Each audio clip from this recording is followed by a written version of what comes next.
Hello बच्चों, good morning. आज हम पौधों के संरचना और विभिन्न भागों के बारे में जानेंगे। सभी को पौधे बहुत पसंद है क्योंकि वे हमें फूल, फल इत्यादि देते हैं। पौधे हमारे बहुत काम आते हैं।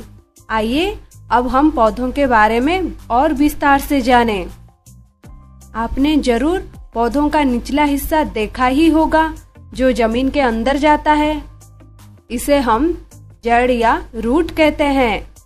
ये जड़ या रूट जमीन के अंदर क्यों जाता है?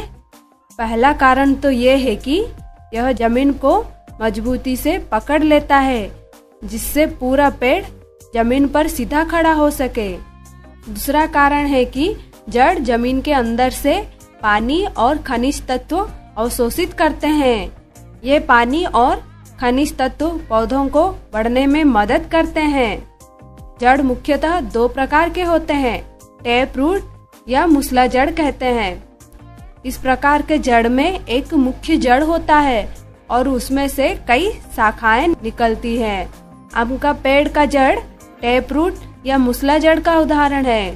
दूसरे प्रकार का जड़ है फाइब्रस रूट या रेशेदार जड़। इस प्रकार के जड़ में कोई मुख्य जड़ नहीं होता। सारे जड़ तार या कपड़े के रेशे के समान निकले हुए होते हैं, इसलिए इसे रेशेदार जड़ कहते हैं। मुख्यतः पौधों को दो भागों में बांट सकते हैं, शाखा और जड़। शाखा या शूट में मुख्य तना, उससे निकले छोटे तने या ब्रांचेस, पत्तियां और फूल इत्यादि आते हैं। पत्तियां, शाखाएं इत्यादि तने के नोड से निकलते हैं। अब हम जानते हैं कि पौधों का वह भाग जो जमीन के ऊपर होता है शूट या शाखा कहलाता है। शूट में कौन सा भाग आता है? तना, और तना से कई सारी शाखाएं निकली होती हैं। इन शाखाओं के ऊपर पत्तियां, फूल और फल लगे होते हैं। जड़ जो पानी और खनिज तत्व जमीन से अवशोषित करती है, वो तने के सहारे ऊपर चढ़ता है। तो तना पाइप की तरह कार्य करता है और पानी और खनिज तत्वों को ऊपर चढ़ाता है और पत्तियों तक पहुंचाता है। पत्तियां पौधों की रसोई घर या किचन होते हैं। पत्तियां ही पौधों के लिए खाना बनाती हैं। ये भोजन पत्तियों से पौधों के सभी भागों तक तने के सहारे पहुंचाते हैं।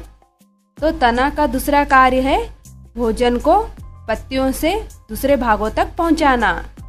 तने को ध्यान से देखिए बच्चों। पत्तियां, शाखाएं इत्यादि तने के फूले हुए भाग से निकलती हैं। इन फूले हुए भाग को नोड्स कहते हैं। पत्तियां, शाखाएं इत्यादि नोड से ही निकलती हैं। आज के लिए बस इतना ही। बाय बाय बच्चों।